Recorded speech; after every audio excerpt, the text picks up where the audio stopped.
வணக்கம். நான் பார்த்தேன் சமைத்தேன் பூர்ணி. இன்றைக்கி நம்ம எப்படி கொஞ்சம் கூட ஹெல்த்தியாக சாப்பிட்றதுங்கிறதையே தான் நான் காமிச்சிருக்கேன். அதாவது அன்றைக்கி கஞ்சி பண்ணியிருந்தேன் இல்லையா, அதில் அந்த கஞ்சி தண்ணி எல்லாம் குடித்தாச்சு. அதில் நிறைய வெஜிடபிள்ஸ் போட்டிருந்தோமே, அதை எடுத்து வச்சுருக்கோம். அதை வேஸ்ட் பண்ண வேண்டாம்.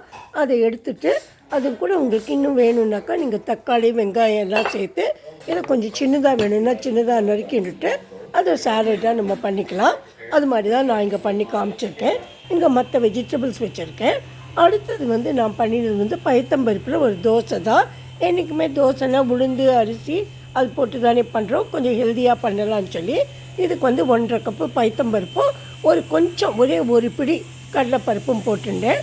இது பார்த்து பை பார்ட்டாக அரைச்சேன். முதல் பார்ட்டுக்கு கொஞ்சம் பச்சை மிளகா, அங்கே சேப்பு மிளகா இருக்குது, ஆனால் பச்சை மிளகா தான் போட்டு வெங்காயம் இஞ்சி கொஞ்சம் ஜீரகம் இது போட்டு ஒரு ஃபஸ்ட்டு இன்ஸ்டால்மெண்ட்டாக அரைச்சிட்டு நெக்ஸ்ட்டு ஈடுக்கு நிறைய கருவேப்பிலையை போட்டு அரைச்சிட்டு அப்புறம் இதுக்கு உப்பையும் போட்டு ரெண்டுத்தையும் நல்லா ஒன்றா இலக்கிட்டு ஒரு 10 நிமிஷம் டப்பாவில் போட்டு நம்ம மூடி வச்சுட்டு 10 நிமிஷம் இல்லை, நான் ஒரு 2 ஹவர்ஸ்க்கு அப்புறமா தான் தோசை பார்த்தேன். அப்போ தான் வேண்டியிருந்தது.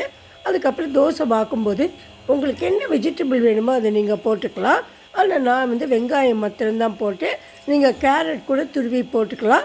ரொம்ப வெஜிடபிள் போட்டால் எங்காவது குழந்தை சாப்பிட மாட்டான், அதனால நான் போடல. வெறும் இந்த மேலே எல்லா மாவுலையும் கலக்கலை. இதில் மாத்திரம் வாத்துட்டு அந்த மேலே கொஞ்சம் வெங்காயம் போட்டுட்டு இதில் நம்ம அரிசி போடாததுனால கொஞ்சம் முள்ளமாக தான் நம்ம இந்த திருப்பி போடணும், இல்லைன்னா உடஞ்சி போயிடும். அது நல்லா வெந்ததுக்கப்புறம் 2 பக்கமாக திருப்பி போட்டுட்டு இதுக்கு தொட்டுக்கிறதுக்கு தக்காளி சட்னியும் பண்ணியிருந்தேன். இதுவும் ரொம்ப ஹெல்தி தான்.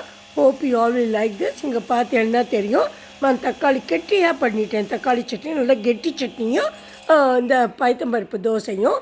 Hope you all will like this. Please if you like my video subscribe to my channel. Thanks a lot for வாட்சிங். தேங்க்யூ. நான் அடுத்த வீடியோவில் இன்னொரு ஹெல்த்தியான ஃபுட்டோடு உங்களை பார்க்குறேன். Thanks a lot.